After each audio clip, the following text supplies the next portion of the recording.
சால கிராமக்கல் எப்படி தோன்றியது? ஒரு காலத்தில் உலகம் அசுரர்களின் அட்டகாசத்தால் துன்புற்று கொண்டிருந்தது. ஜலந்தரன் என்ற அசுரன் அளவற்ற பலத்துடன் பூமியை ஆட்சி செய்தான். அவனுக்கு அந்த சக்தி கிடைத்ததற்கு காரணம் அவன் மனைவி பிருந்தா. அவள் அளவில்லா பதிவிரதையும் தூய பக்தியும் கொண்டவள்.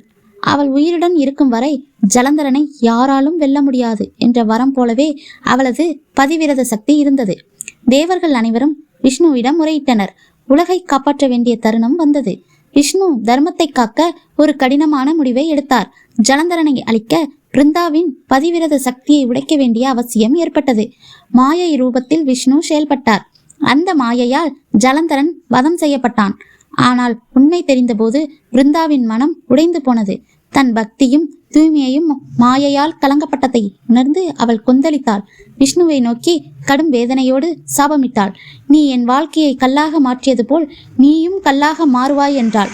அந்த சாபத்தை விஷ்ணு சிரித்த முகத்துடன் ஏற்றுக்கொண்டார். அது தர்மத்திற்காக நிகழ்ந்தது என்பதை உலகம் அறிய வேண்டும் என்று எண்ணினார். அவர் உடல் கருப்பு கல்லாக மாறியது. அது சாதாரண கல் அல்ல. அவர் சக்கரத்தின் சின்னங்களுடன் அவரது சக்தி முழுவதும் அடங்கிய தெய்வீக வடிவமாக அது தோன்றியது. அதுவே பின்னாளில் சால கிராமக்கல் என்று அழைக்கப்பட்டது. அந்த கல் கண்டகி நதியின் புனித நீரில் தோன்றியது. காலப்போக்கில் அந்த கல்லை மனிதர்கள் கையில் எடுத்தபோது அதில் விஷ்ணுவின் சாநித்தியம் இருப்பதை உணர்ந்தனர். அதை செதுக்கவும் வேண்டாம், பிரதிஷ்டை செய்யவும் வேண்டாம். அது தானே தெய்வமாக இருந்தது. பிருந்தாதேவியும் சாபத்தின் கணத்தை தாங்க முடியாமல் துளசி செடியாக மாறினாள். அதனால்தான் இன்று வரை சால கிராமத்துடன் துளசி சேர்த்தால் விஷ்ணு முழுமையடைவதாக நம்பப்படுகிறது. துளசி இல்லாமல் சால கிராம வழிபாடு முழுமை பெறாது என்றும் சொல்லப்படுகிறது. ஒரு வீட்டில் சால கிராமம் இருந்தால் அங்கே விஷ்ணுவின் வாசம் இருக்கும் என்று மூதாதையர்கள் நம்பினர். பெரிய பூஜைகளோ ஆடம்பரமோ தேவையில்லை. ஒரு துளசி இலை, சுத்தமான நீர், ஓம் நமோ நாராயணாய என்ற ஒரு நிமிட நினைவு போதும். அந்த வீட்டில் அமைதி நிலவும், மனம் சாந்தமடையும்.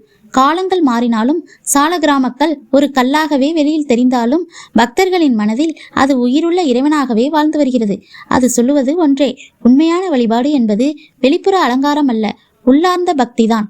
இந்த வீடியோ உங்களுக்கு பிடித்திருந்தால் எனது சேனலை லைக் செய்து சப்ஸ்கிரைப் பண்ணவும். நன்றி.